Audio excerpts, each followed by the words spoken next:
Bonjour à tous, c'est la catégorie la plus importante du marché de la photo et on a des propositions de constructeurs qui sont vraiment extrêmement différentes. On a le Nikon Z6 II, on a le Sony A7 IV comme concurrent et maintenant on voit arriver le Canon R6 Mark II et vous allez voir qu'il fait des choix bien différents et je me demande s'ils n'ont pas quasi tout juste. Canon m'a permis d'utiliser ce Canon R6 II pendant 2 semaines, dont une que j'ai passée en Espagne où j'ai eu l'occasion de faire du paysage, des portraits, de la basse lumière, un peu de spectacle, des parcs d'attraction avec des manèges ultra rapides, j'ai fait de la photo de rue, bref, en fait, j'ai fait un peu de tout. Je vais vous afficher des photos tout au long de la vidéo. Le R6 premier du nom, il était un peu critiqué pour sa définition un peu juste de 20 millions de pixels. Donc Canon passe à 24 millions de pixels. Bon, mine de rien, quand on passe de 20 à 24, les chiffres sont entre guillemets tellement petits que ça fait 20% de définition en plus, donc c'est pas rien. Mais bon, 24 millions de pixels, ça reste quand même le minimum syndical sur le marché.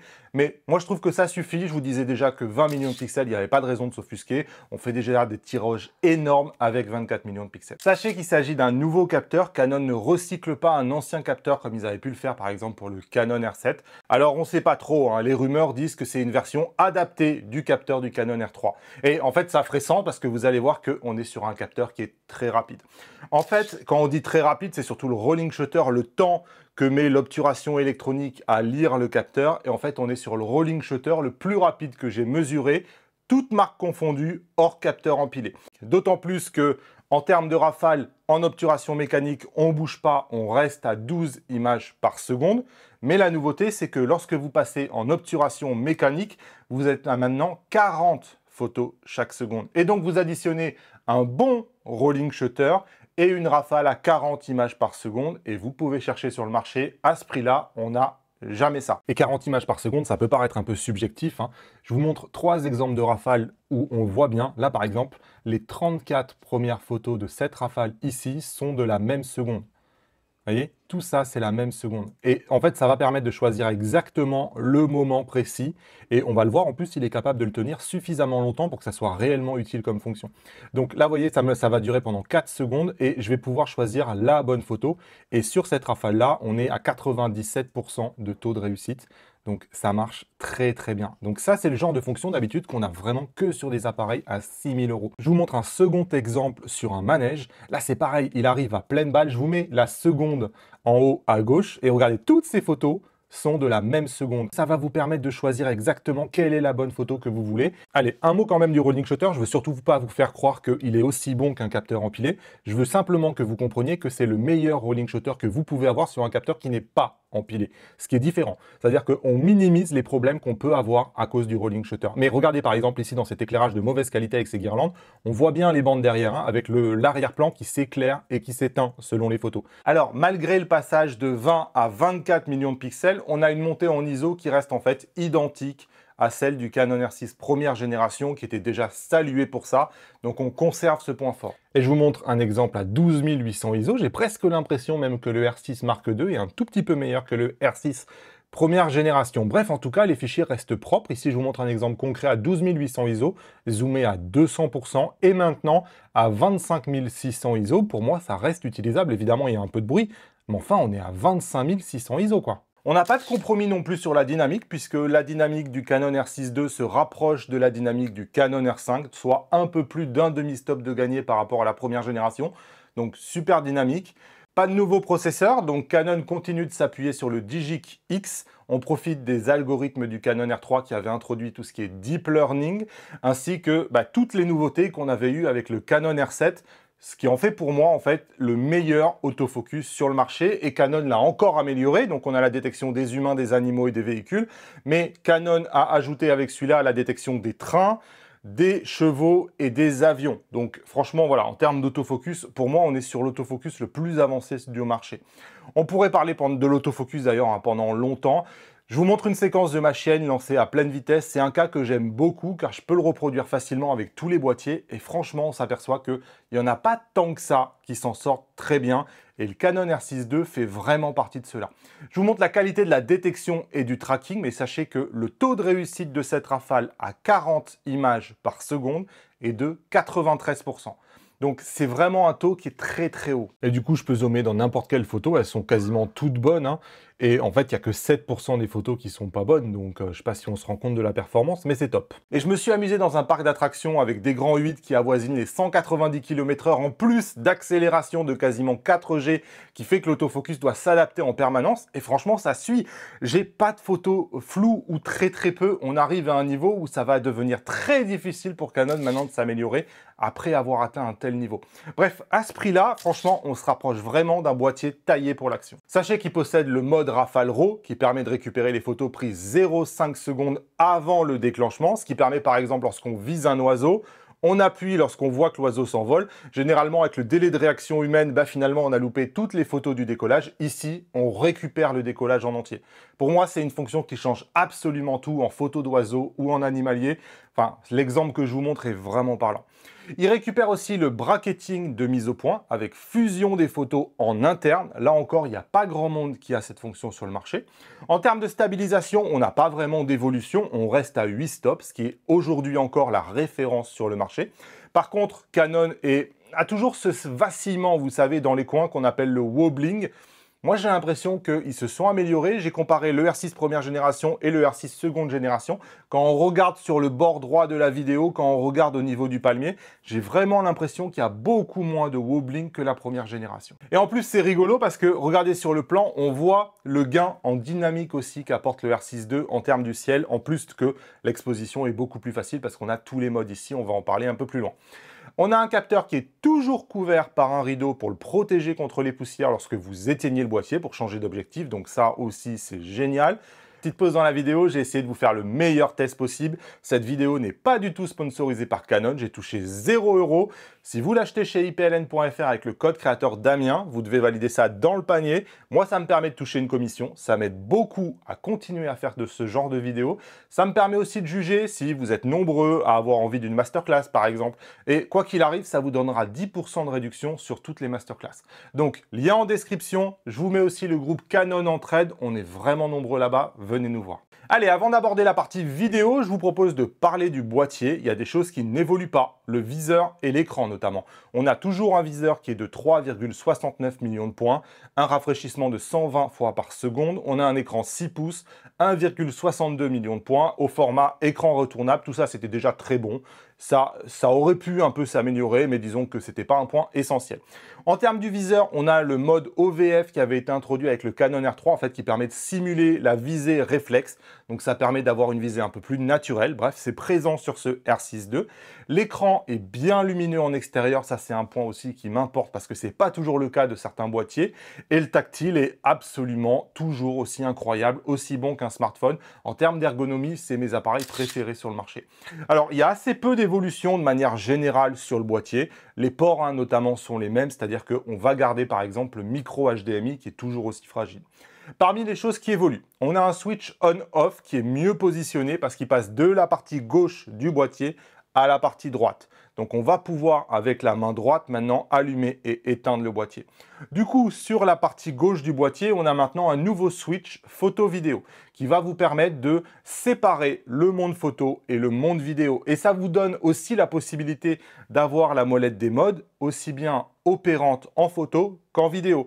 Donc on va pouvoir utiliser tous les modes PASM en vidéo et aussi les C1, C2 et C3. La griffe de flash évolue puisqu'on a maintenant l'interface multi, vous savez, qui vous permet d'accueillir des accessoires et notamment un micro que vous n'avez pas besoin d'alimenter et qui va être sans fil. Moi, personnellement, j'adore. On a la forme du joystick qui évolue un peu. Alors, elle est censée être plus ergonomique. Moi, personnellement, je préférais la forme creusée de l'ancien joystick. Le port USB-C évolue un tout petit peu parce qu'il est maintenant compatible avec le protocole qui permet d'utiliser le boîtier en tant que webcam sur les ordinateurs. C'est simple, on branche, ça marche. En termes de stockage, on conserve 2 ports SD UHS 2. Pour moi, c'est un choix structurant sur l'appareil photo. Je sais que beaucoup de personnes aiment ça parce que on n'a pas besoin d'investir dans des cartes CF Express qui sont très chères, des nouveaux lecteurs, des adaptateurs. Donc pour cette gamme de prix-là, pour moi, c'est vraiment le bon choix. D'autant que ça permet d'avoir 2 fois le même stockage plutôt que de mélanger un port CF Express et un port SD par exemple. Grâce à la définition du capteur qui reste raisonnable, donc 24 millions de pixels plus 2 SD, finalement, je pense qu'on pousse tout assez retranchement et notamment la carte SD, mais ça tient en fait. Sachez qu'en obturation mécanique, vous avez une rafale qui est illimitée à 12 images par seconde en sérô. Un point personnellement que j'aime beaucoup parce que voilà, rafale illimitée, tout le monde ne le fait pas. Et on est forcément un peu plus limité lorsque vous vous mettez en obturation électronique. Je vous rappelle que vous êtes capable de faire 40 photos chaque seconde. À cette cadence-là, on a une rafale qui dure que 4 secondes puisqu'elle s'arrête au bout de 140 sérô. Mais je ne sais pas si vous comprenez, mais 4 secondes à 40 images par seconde, ça vous permet de détailler une action comme jamais. Moi, personnellement, sur le terrain, j'ai trouvé ça largement suffisant. Au moment où je fais ce boîtier-là, je fais un autre boîtier pour Fujifilm, ils ont 1 seconde de rafale dans tous les modes. Donc, clairement, je trouve que voilà, 4 secondes à 40 images par seconde, c'est quand même une folie. Le boîtier utilise toujours la même batterie Canon, mais surprise, Canon parle d'une autonomie augmentée de 50% par rapport à la première génération. Sur le terrain, c'est d'ailleurs un des points qui m'a surpris parce que la batterie, elle faisait toujours la journée et même à la fin de la journée, franchement, il me restait toujours 30-40% de batterie alors que je l'avais utilisé toute la journée. Canon explique que c'est l'écran et le viseur qui consomment beaucoup moins d'énergie qu'avant. Allez, on parle de la vidéo et c'est assez costaud, 4K 25 et 4K 50. Les deux sont oversamplés sur de la 6K, c'est donc la meilleure qualité de 4K qui existe. On n'a aucun crop dans les deux modes, plus de limitation des 30 minutes, plus de limitation des modes, accès au C1, C2, C3. Si vous voulez faire des ralentis encore plus prononcés, vous avez de la 1080p à 180 fps. Et sachez que via le port HDMI, vous pouvez sortir de la 6K à 60 fps en ProRes RAW. Attention, on n'a toujours pas de All Intra, tout est en long op et le 442 10 bits s'active uniquement en C-Log 3 ou en HDR PQ. Bon, et la surchauffe dans tout ça, moi sachez que j'ai pu filmer 1h35 sur une seule batterie en 4K 25. Ça s'est arrêté car il n'y avait plus de batterie et j'ai pas trouvé nécessaire de faire ça en étant branché sur une alimentation. J'estime que voilà, ça suffit. Et en 4K 60, j'ai filmé 50 minutes avant d'arrêter. Il y avait un témoin de surchauffe qui était à peu près à la moitié. Est-ce qu'en filmant plus longtemps, on aurait atteint la surchauffe? Je ne sais pas. Personnellement, j'estime que ça suffit à tout le monde. Pour moi, c'est plus vraiment un sujet la surchauffe.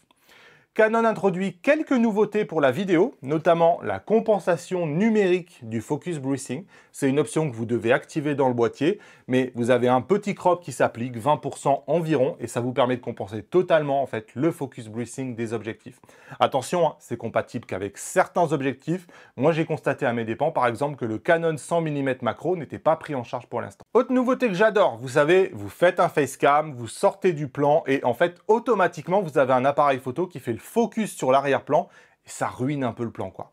On a maintenant une nouvelle option et vous avez le choix entre détection seulement ou détection priorité. En priorité, ça veut dire si tu détectes quelque chose, fais le focus dessus, mais si tu ne détectes rien, fais le focus où tu veux et donc forcément à l'arrière-plan. C'est un peu le mode dont on a l'habitude sur tous les appareils photo. Mais on a donc une alternative maintenant et on a détection seulement.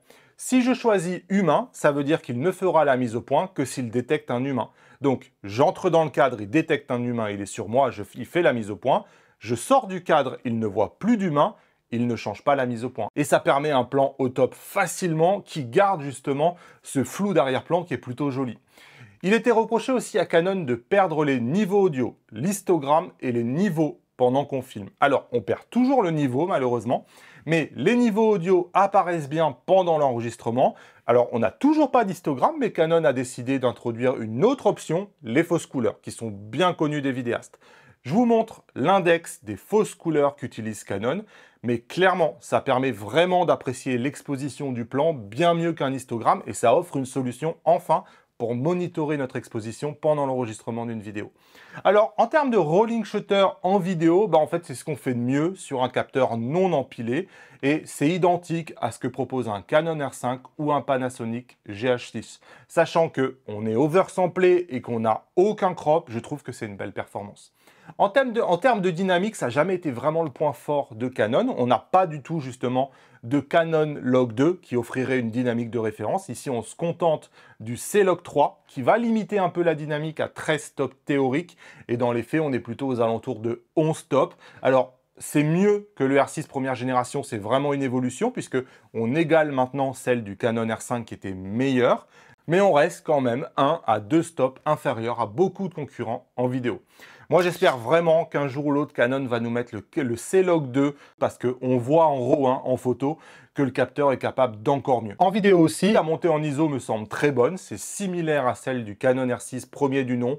Il n'y a pas grand-chose à en dire. Pour moi, on est quand même sur une formule gagnante, alliée aux couleurs Canon que j'apprécie beaucoup, notamment en portrait, et à l'ergonomie générale du boîtier qui, pour moi, est exemplaire. Je trouve qu'à ce niveau de prix-là, il fait quand même mal à la concurrence sur de très nombreux points. Alors, 2899 €, disponible à partir de fin novembre.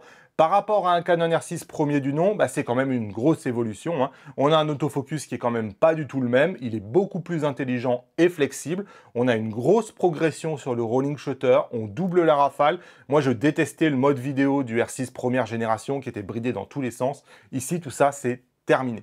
Alors, ça vous plaît? J'ai hâte de vous lire en commentaire. Dites-moi tout. ipln.fr, code créateur Damien. Moi, ça me permet de juger si je dois vous faire une masterclass ou non. Ça vous donne 10% de réduction sur la masterclass et ça m'aide à financer tous les tests. Donc, merci à ceux qui me soutiennent. Salut!